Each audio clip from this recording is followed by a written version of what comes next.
Mes amis, je suis content de vous saluer ce soir dans votre réunion du CDMO élargie de fin d'année.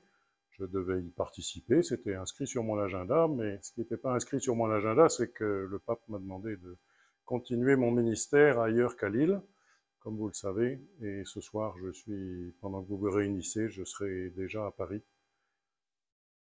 J'ai été heureux de vivre ces CDMO pendant 14 ans avec des délégués diocésains de la mission ouvrière différents, euh, Maxime Leroy, Jean-Marc Bailleul, Marcel Marchand, Francis Verquin et Stéphane Art, c'est jusqu'à ces derniers temps.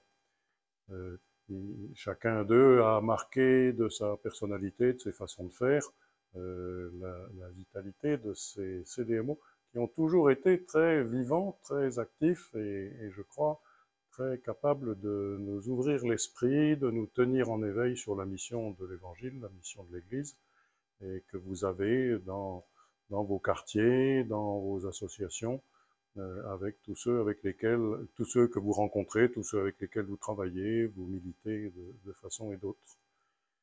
Et donc, j'ai envie simplement de rappeler quelques souvenirs, des moments importants vécus avec la mission ouvrière et dans la pastorale des quartiers populaires.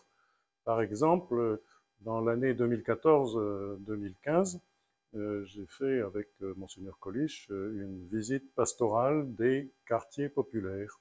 Je crois qu'on a été en visite ensemble dans 30 ou 40 des quartiers populaires de notre diocèse et à faire des rencontres un peu au plus près de, des populations, des familles, des maisons, des appartements. On est entré dans un certain nombre et je garde un très très beau souvenir de tous les échanges que nous avons pu avoir et qui manifestaient que il y avait une présence chrétienne dans ces quartiers, un désir d'être au plus proche des personnes en précarité, des personnes de milieux populaires, et d'être un signe et un témoignage d'évangile. Vous l'avez vécu, nous l'avons vécu ensemble, nous l'avons conclu à ce qui était à cette époque la maison du séminaire à Lille, aujourd'hui devenue maison Paul VI, dans les jardins par une belle journée du mois de juin 2015. On a vécu quelque chose de très beau et de très fort. Je pense que la plupart d'entre vous s'en souviennent et je crois que c'était une manifestation comment dire, d'un ensemble de réseaux que nous avons ensemble dans ces quartiers, que nous avons tissé des relations magnifiques qui existent encore aujourd'hui. Je me souviens aussi de la séquence Grains de folie, euh, où nous avons un peu excité notre imagination pastorale, évangélique, pour pouvoir mettre un peu des grains d'humanité, des grains de fraternité, et nous avons essayé d'avoir de l'imagination, en effet, pour mettre des grains de fraternité dans les rouages d'un monde difficile, trop inhumain à notre goût, et pas assez marqué par le désir de s'aimer, de se pardonner, de construire ensemble quelque chose dans le monde. Et c'est une belle opération que nous avons terminée devant le Parvis Saint-Maurice à Lille, près de la gare, dans un lieu où il y a tellement de passages. Je me souviens de quelques conversations d'ailleurs avec des gens de passage. Je me souviens d'une étudiante espagnole qui était en train de passer là par hasard. Elle m'a dit, c'est quoi ici? C'est l'église? C'est tous les dimanches comme ça? Voilà. Et elle était très touchée par voilà, cette vitalité que nous avons voulu montrer.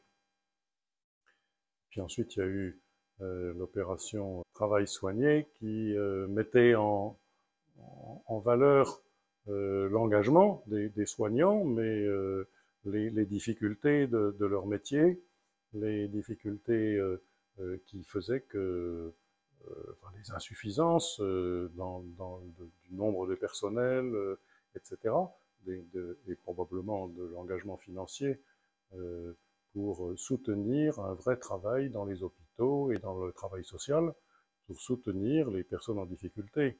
les personnes en manque et en besoin, et de santé et d'insertion sociale. Et nous avons mis cela en valeur à Roubaix par ce rassemblement d'il y a 2 ou 3 ans, d'ailleurs dans un froid un petit peu vif, mais sous le soleil quand même.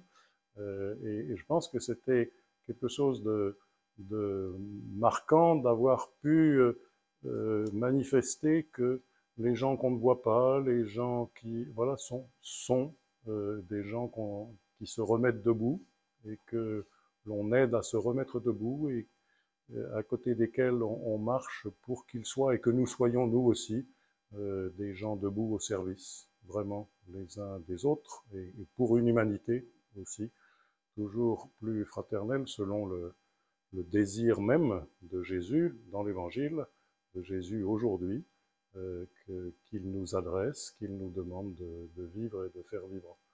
Et je pense que ça aussi, ça a été un moment fort de ces dernières années.